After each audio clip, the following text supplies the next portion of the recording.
Isu yang sering kali berhembus adalah bahwa pihak rumah sakit itu meng-COVID-kan virus corona ini banyak sekali jenisnya.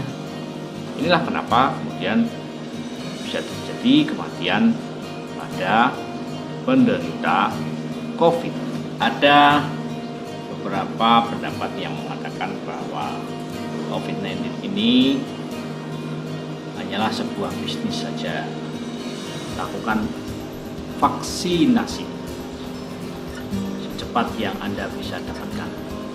Apa yang harus kita lakukan kalau kita didiagnosa atau dinyatakan sebagai penderita?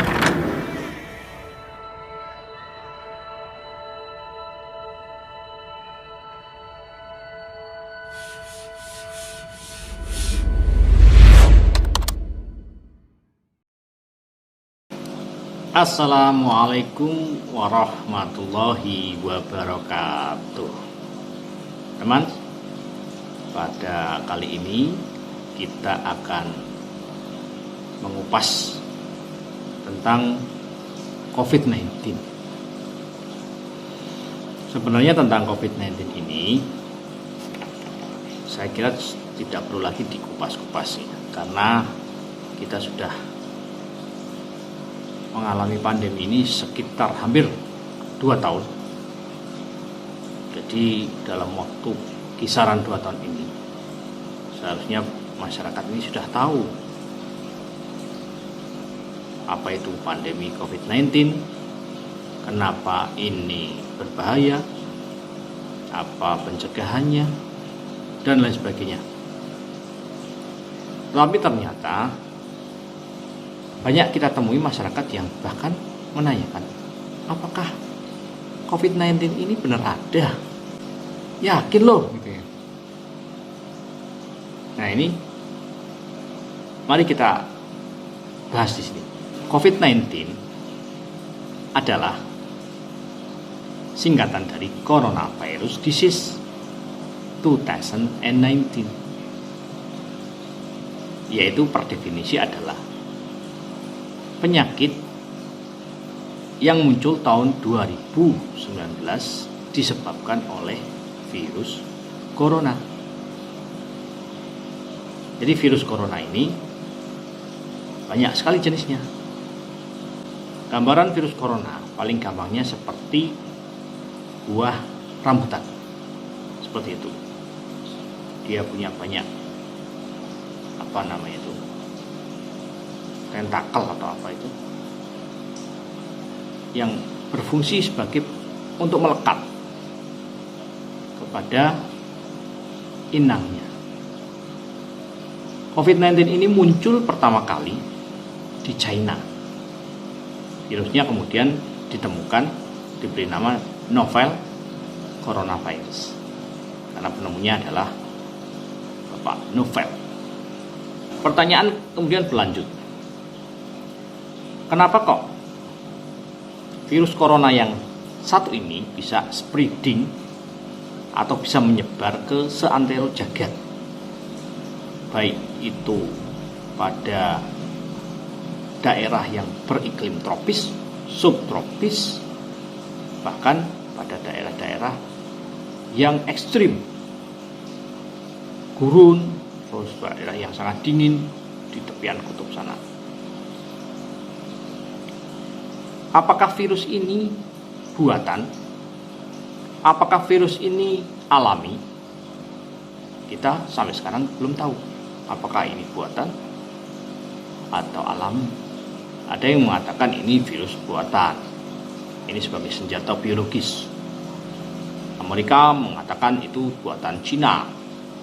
Cina mengatakan itu buatan Amerika. Aslinya wallahu a'lam, dan tidak pernah tahu. Pada saat ini kepentingan kita bukan untuk tahu seperti itu, karena ini nanti otoritasnya di Badan Dunia untuk bisa menyelidiki ini sebenarnya virus apa, buatankah atau alamikah, kenapa begitu sakti virus ini. Concern kita sebagai masyarakat adalah bagaimana kita bisa selamat dari pandemi ini. Kita, keluarga kita, masyarakat kita, bagaimana bisa selamat dari pandemi. Jadi masalah alami, tidak alami, itu bukan urusan kita. Tidak begitu penting juga untuk kita bahas, karena yang perlu kita bahas adalah bagaimana kita kembali selamat dari pandemi ini. Concern kita di itu, bagaimana cara mengatasi virusnya. Nah, teman, bagaimana kemudian virus ini bisa menular? Penularan virus COVID melalui droplet. Droplet itu adalah unsur-unsur halus yang keluar dari saluran mulut dan hidung kita pada saat kita melakukan aktivitas bicara. Jadi penularannya lewat droplet. Droplet ini bisa langsung nyampe ke saluran napas dari lawan bicara kita kalau dekat. Atau bisa juga aerosol. Aerosol ini dia akan menyebar lewat udara pada keadaan ada sesuatu yang mendorong, dipasangin. Terus pada saat pengeboran gigi atau apa, ini nanti bisa namanya aerosol. Jadi pada umumnya pakai droplet. Jadi molekul-molekul air-air, cipratan-cipratan halus yang keluar dari pernapasan kita. Nah, jarak dari droplet ini bermacam-macam. Ada yang 1 meter, ada yang 1,5, ada 2 meter. Tergantung dari cara kita ngomong. Kalau kita ngomongnya keras, bisa jadi dropletnya semangat gitu, muncrat kemana-mana, 2 meter bisa. Kalau kita modelnya halus gitu ya mungkin 0,5 meter. Maka ini akan menjadi pencegahan. Pencegahannya seperti apa? Ini dari cara penularan. Droplet ini dia keluar dari saluran napas kita, dari hidung, dari mulut. Maka pencegahannya itu tadi nanti adalah masker untuk menutupi biar tidak keluar. Droplet ini tersembur sedemikian rupa.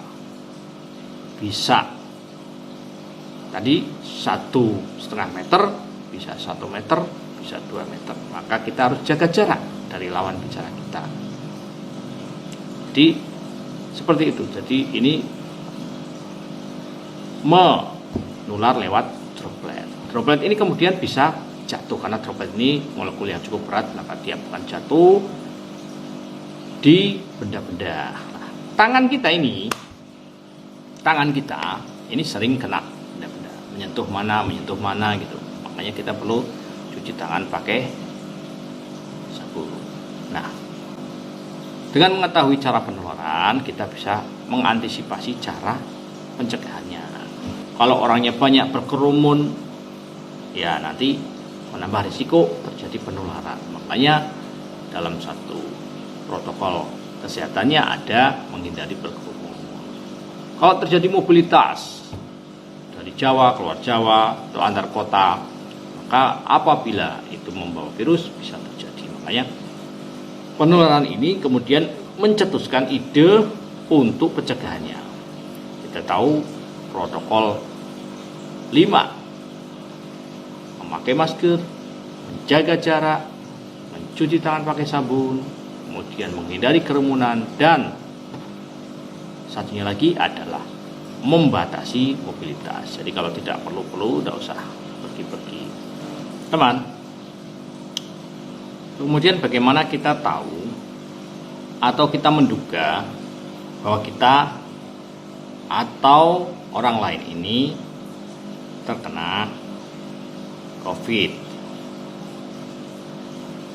Jadi kita bisa tahu dari gejala-gejala yang muncul. Orang yang terinfeksi COVID seperti yang sudah saya sampaikan di depan bisa tanpa gejala, karena dia kena virus masuk, masa inkubasinya sendiri bisa sampai 1 sampai 14 hari. Jadi virus belum bisa menimbulkan gejala apapun sampai 14 hari. Ada yang 3 hari sudah gejala, ada yang 5 hari, tergantung daya tahan tubuh. Manifestasinya pun tergantung dari daya tahan tubuh.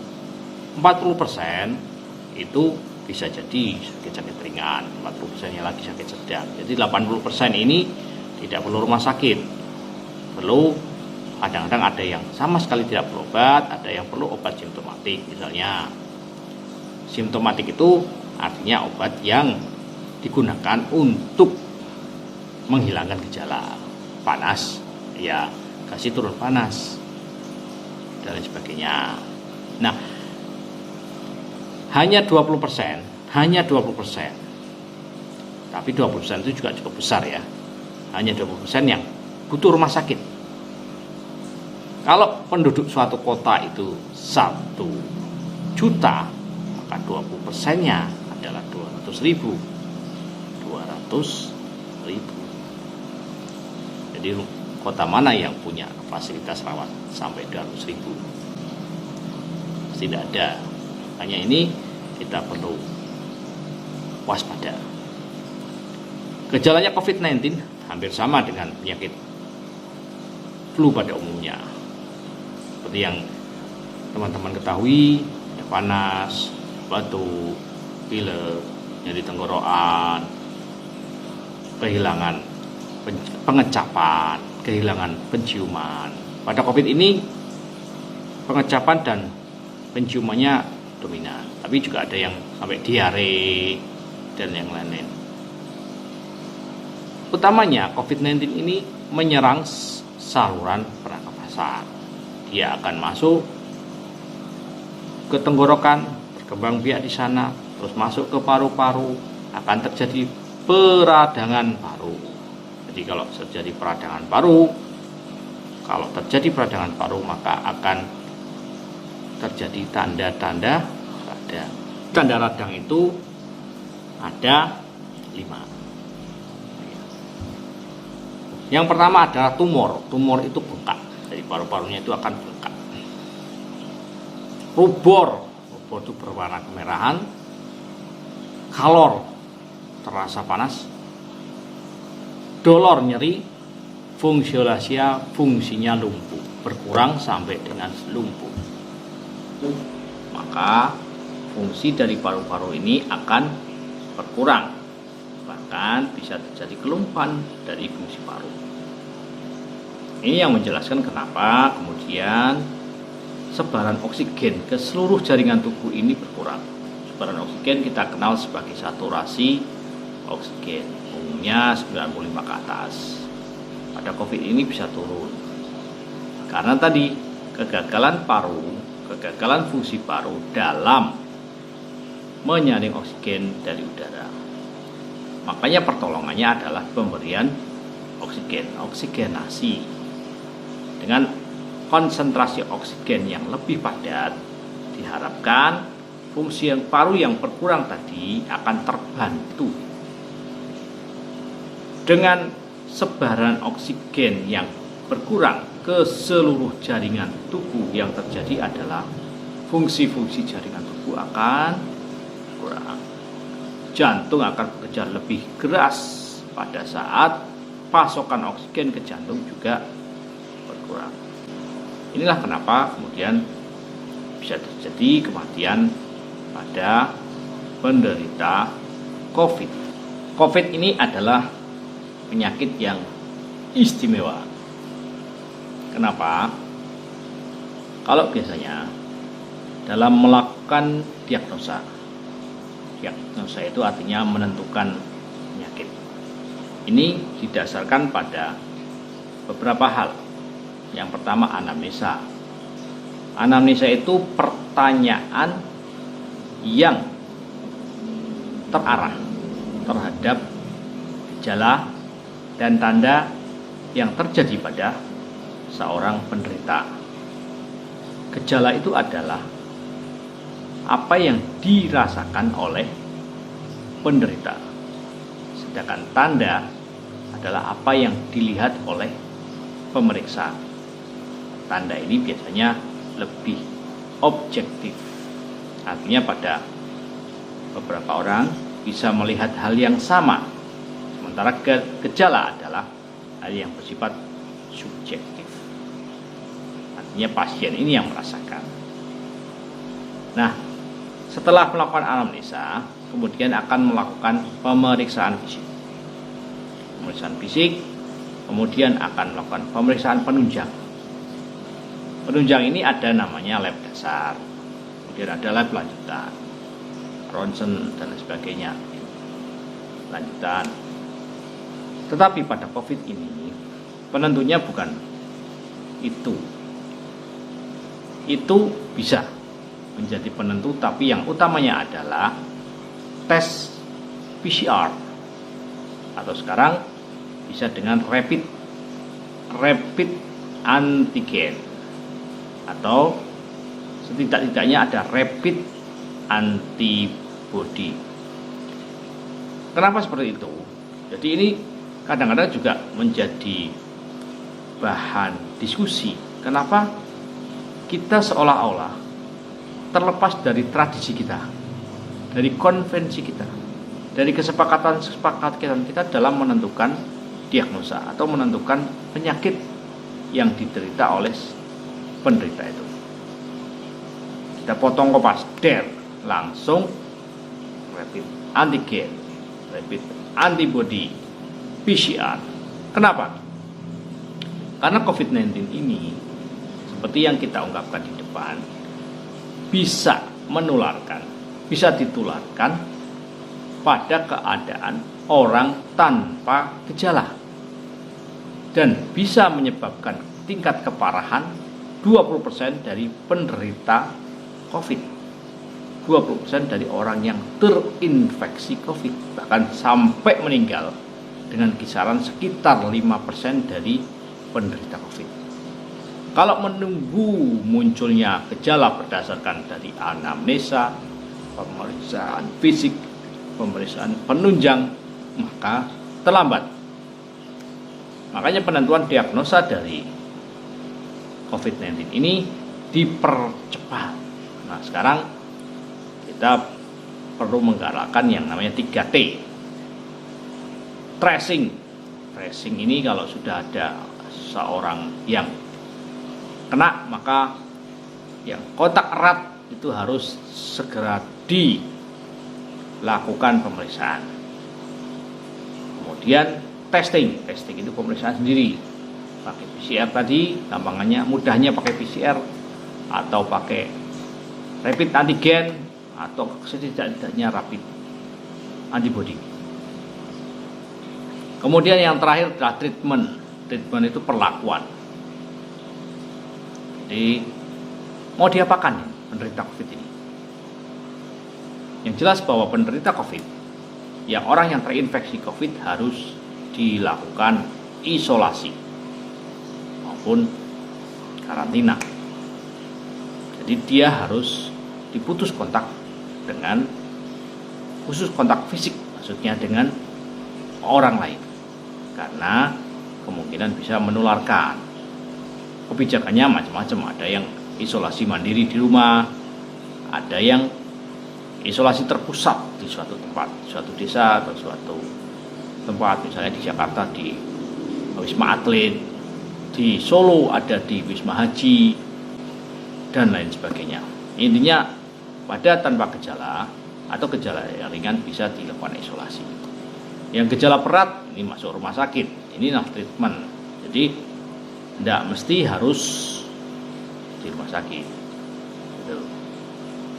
Di penentuan diagnosa pada COVID ini istimewa. Kenapa? Karena utamanya adalah pencegahan. Ada kalanya yang terjadi adalah dari anamnesa, dari pemeriksaan fisik, dari pemeriksaan penunjang, atau kita ringkas saja sebagai gambaran klinis. Gambaran klinisnya menunjukkan gejala tanda-tanda COVID. Maka ini kita sebut sebagai suspek COVID. Penentuan seperti ini tidak semau, maksudnya bukan rumah sakit yang menentukan, tapi berdasarkan pedoman yang dikeluarkan oleh Kementerian Kesehatan. Jadi kalau ada gambaran klinisnya COVID, maka sebelum ada putusan dari lab. Kalau sekarang rapid antigen pun boleh, bisa untuk menentukan diagnosa. Maka dikatakan itu suspek. Kemudian titik kritis yang terjadi, kalau ternyata suspek ini tadi meninggal sebelum hasil pemeriksaan labnya keluar. Kalau sekarang kita pakai rapid antigen sudah bisa menentukan diagnosa. Kalau dulu sering terjadi kasus seperti ini. Kasus seperti ini kemudian dinamakan probable. Jadi teman, kalau ada gambaran klinis yang jelas mengarah ke arah COVID, tapi belum ada konfirmasi. Kalau sudah dilakukan pemeriksaan, hasilnya positif, itu namanya konfirmasi. Kalau belum ada konfirmasi kemudian meninggal, maka itu dinamakan probable. Demi keamanan bersama, demi kebaikan bersama, karena dia lebih condong 90%-nya ke arah COVID, maka dilakukan prosedur pemulasaraan dan prosedur pemakaman sesuai COVID-19. Dan ini bukan kemauan rumah sakit, tapi memang pedoman yang dikeluarkan oleh Kementerian Kesehatan sebagai otoritas kesehatan di negara kita, Indonesia Raya. Teman, ada beberapa pendapat yang mengatakan bahwa COVID-19 ini hanyalah sebuah bisnis saja, kegiatan mencari keuntungan dan lain sebagainya. Jadi pada momen atau peristiwa apapun itu mesti banyak peluang. Tergantung kita, tergantung mindset kita, peluang apa yang ada di depan kita. Kalau kita berpikirnya uang, maka selalu tercipta uang. Kalau kita berpikirnya kriminal, maka ada saja.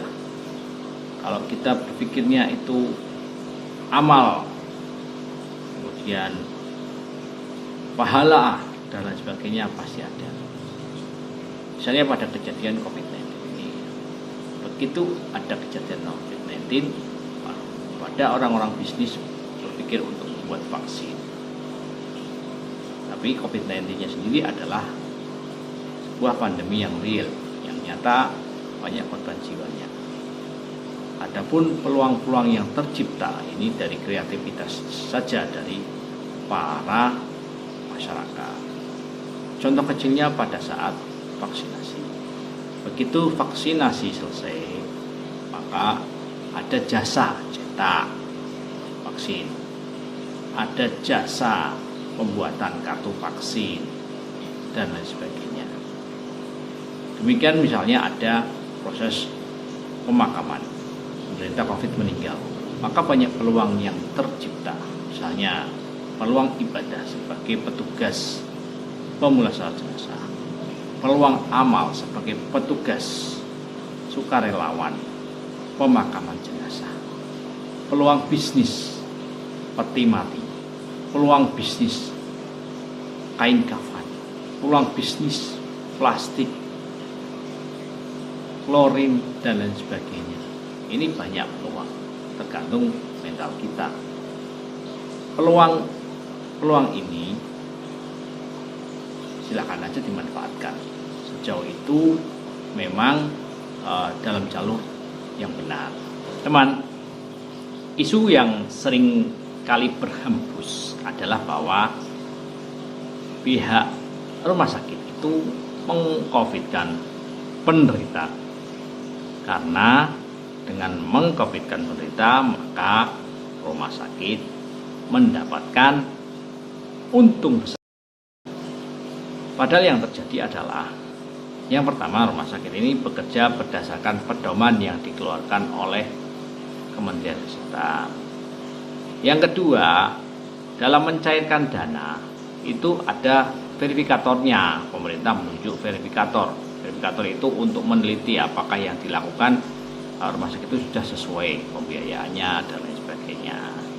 Yang ketiga, ini yang paling penting, bahwa setiap jenis pelayanan yang diberikan oleh rumah sakit itu berbiaya. Anda periksa ke rumah sakit, ya harus bayar. Teman-teman ini berobat, operasi dan sebagainya ke rumah sakit harus bayar. Teman-teman dirawat sebagai pasien COVID juga harus bayar. Karena rumah sakit ini butuh yang namanya operasional rumah sakit untuk membayar pegawai yang tidak ditanggung oleh pemerintah, yang bukan PNS misalnya, untuk operasional yang lain, listrik, kertas, dan lain-lain sebagainya, untuk peremajaan alat, pembelian alat, dan lain sebagainya. Ini operasional. Operasional ini harus, kalau tidak ada operasional rumah sakit mati. Makanya setiap jasa yang diberikan rumah sakit itu berbayar. Yang jadi masalah adalah siapa yang bayar. Ada yang dari duit pribadi, ada yang dari jasa dari pihak ketiga, misalnya asuransi, atau karena pandemi dibayar oleh pemerintah. Tadi sesuai dengan pedoman. Sebagai kata penutup, bahwa di masa pandemi yang entah kita kapan akan berakhir, yang paling penting adalah mencegah dan mencegah. Lakukan protokol kesehatan, kemudian lakukan vaksinasi secepat yang Anda bisa dapatkan untuk melindungi teman-teman sendiri, keluarga, dan masyarakat. Semoga kita semua selalu dalam lindungan Allah Subhanahu wa Ta'ala, dan kita segera dibebaskan dari pandemi COVID-19 ini. Terima kasih. Mudah-mudahan bermanfaat. Assalamualaikum warahmatullahi wabarakatuh. Teman, apa yang harus kita lakukan kalau kita didiagnosa atau dinyatakan sebagai penderita COVID? Yang pertama, jangan panik. Yang kedua, persiapkan diri kita, terutama mental kita, untuk melakukan isolasi mandiri. Yang ketiga, informasikan keadaan kita kepada keluarga kita, orang-orang yang tinggal dengan kita, agar mereka juga mempersiapkan diri untuk dilakukan tracing dan testing atau pemeriksaan. Yang ketiga, kita hubungi petugas kesehatan setempat. Kalau kita menerima diagnosa dari petugas kesehatan setempat, berarti nanti akan ada tindak lanjut terhadap kontak erat kita. Kemudian lakukan kegiatan-kegiatan yang menyenangkan, membuat happy, agar imunitas kita meningkat. Lakukan kegiatan-kegiatan pola hidup sehat, PHBS, makan bergizi, olahraga, dan lain sebagainya. Kalau memungkinkan. Kalau keadaan memburuk, segera hubungi petugas kesehatan setempat atau ke rumah sakit.